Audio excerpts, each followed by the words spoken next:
জুলাই আগস্টের অনেক শহীদকে আমরা ইতিমধ্যে ফিরে আসতে দেখেছি, কিন্তু যারা পুলিশ সদস্য ছিল তারা কিন্তু এখনো তাদের মায়ের বুকে ফিরে আসেনি।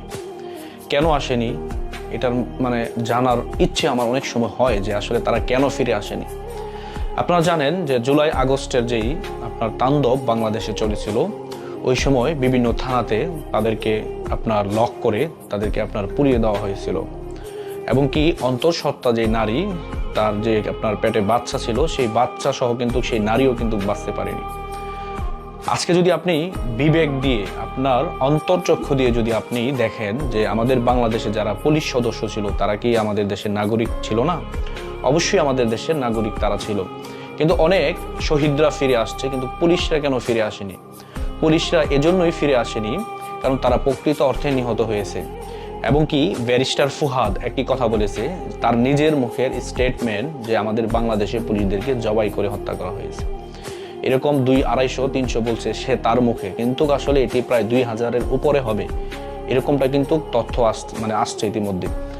অনেক পুলিশ সদস্যের পরিবার আমার ইউটিউব চ্যানেলে আমাকে ব্যক্তিগতভাবে আমাকে কমেন্ট করেছে, যে আমাকে বলছে যে আপনার নাম্বারটা দেন, আমরা কিছু কথা বলবো। অনেক পুলিশ সদস্যের পরিবার আমার সাথে যোগাযোগ করার চেষ্টা করেছিল, কিন্তু আসলে আমি যে কোনো কারণে হোক তাদের কোনো তথ্য প্রকাশ করতে আমি পারিনি, কারণ আমার পক্ষে সম্ভব না।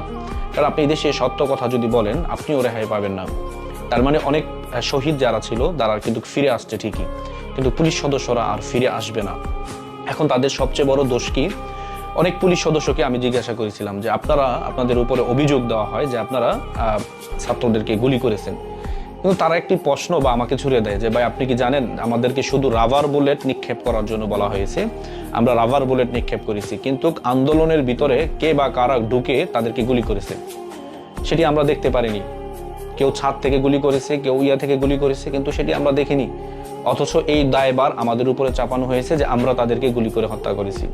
এই জন্য এরকম চাপা ক্ষোভ নিয়ে কিন্তু মানুষ পুলিশের উপর হয়ে যায়, চড়াও হয়ে যায়, তারপর কিন্তু পুলিশদেরকে হত্যা করে। কিন্তু আসলে এই হত্যাকাণ্ড কারা চালিয়েছে এটি কিন্তু শাখাওয়াত হোসেন, ব্রিগেডিয়ার শাখাওয়াত হোসেন, ওনার যে তথ্য মতে উনি যে কথা বলেছেন যে স্নাইপার রাইফেল, এই রাইফেল তো বাংলাদেশের কিন্তু পুলিশ সদস্যদের হাতে নেই।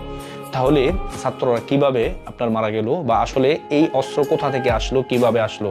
উনি যখন এই সত্য কথাটি বলে তখন কিন্তু তাকে সেই মন্ত্রণালয় থেকে সরিয়ে দেওয়া হয়। কেন সরিয়ে দেওয়া হয়? কারণ উনি তো সত্য কথাটা বলে ফেলছে।